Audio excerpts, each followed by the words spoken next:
Israel ইরানের উপরে বড় অ্যাটাক করে দিয়েছে, এবং এই এই অ্যাটাকে ইরানের মেন যে সেনাপ্রধান তিনিই মারা গেছেন, এবং পরমাণু সায়েন্টিস্ট তানাকে তানাকে মেরে দিয়েছে, এবং বড় সায়েন্টিস্ট, পরমাণু পরমাণু সায়েন্টিস্ট, তারপর ইরানে আইআরজিসি কমান্ডের সদস্য, সব প্রায় প্রচুর লোক, প্রচুর বড় অফিসারকে মেরে দিয়েছে। কিন্তু সাধারণ মানুষের উপরেও আক্রমণ করেছে। দেখুন তার ছবি, ইরানে ভয়াবহ ছবি। সমস্ত ইসরায়েল ইসরায়েল ভোর থেকে অনেকগুলো ফ্লাইট নিয়ে একসাথে আক্রমণ করেছে। দেখুন পুরো ইরানের সিভিলিয়ানদের উপরে আক্রমণ চালিয়েছে, এবং প্রচুর বিল্ডিং এবং যতগুলো পরমাণু সাইট সমস্ত কিছুতে অ্যাটাক করে ক্ষতিগ্রস্ত করে দিয়েছে। এখনো পর্যন্ত এখন কত লোক মারা গেছে তার ডিটেলস আসেনি, কিন্তু অনুমান করা যায় প্রচুর লোক মারা গেছে। ইরানের মধ্যে ভয়ানক পরিস্থিতি তৈরি হয়েছে। ইরান কিন্তু এখনো পর্যন্ত কোনো স্টেটমেন্ট বা কোনো প্রতিশোধ নেয়নি।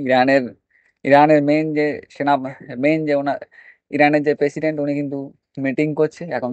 মিটিং এ কি সিদ্ধান্ত নেয় এখন, কিন্তু কিন্তু খুবই দুঃখের সাথে জানাচ্ছি যে আইআরজিসির মেন কমান্ডার তিনি মারা গেছেন, পিজুসকানি, তিনি মারা গেছেন। খুবই দুঃখের সাথে জানাচ্ছি। ইরানে কিন্তু একটি দর্দনাক ভয়ানক মানজার। দেখুন ইসরায়েলের অ্যাটাকে সেই ছবি, কিভাবে অ্যাটাক করেছে ইসরায়েল সারা দুনিয়াতে, পশ্চিমে যত, পুরো পশ্চিমকে একাই অশান্তি করে তুলেছে। দেখুন এই তার ছবি খুবই ভয়ানক। বাপ তার ছেলেকে খুঁজছে, এবং সত্যিই খুব ভয়ানক মানজার। ভিডিও তো আপনারা দেখতে পাচ্ছেন, ভিডিও দেখলে তো সমস্ত বড় বড় বড় বিল্ডিং, আইআরজিসির হেড অফিস, পরমাণু সায়েন্টিস্টের হেড অফিস, পরমাণু ঠিকানা, সেই সমস্তগুলো দেখে দেখে তারা আক্রমণ চালিয়েছে। খবর এটা আছে যে ইসরায়েলের মোসাদের এজেন্সি আগে থেকে ইরানে এসে ডিফেন্স সিস্টেমকে ডিঅ্যাক্টিভেট করে দিয়েছে। এই জন্য ডিফেন্স সিস্টেম কাজ করতে পারেনি, এই জন্য সাকসেসফুলি এত বড় ধরনের হামলা চালিয়েছে। দেখুন তার ভিডিও, ভয়ানক, ভয়ানক একটা পরিস্থিতি। দেখুন ভয়ানক, ভয়ানক তো খুবই ভয়ানক। সমস্ত পুরো পুরো ইরান জ্বলছে, ধ্বংসবাসের এত বড় ক্ষতি। আল্লাহ জানে ইরান ইরান কি স্টেপ নেবে, আল্লাহ জানে ইরান কি স্টেপ নেবে, কিন্তু খুবই বড় ক্ষতি হয়ে গেল ইরানের। ইরানের অনেক বড় ক্ষতি যে পরমাণু পরমাণু সায়েন্টিস্ট দেখতে পাচ্ছেন, সায়েন্টিস্টকেও মেরে মেরে দিয়েছে ইসরায়েল।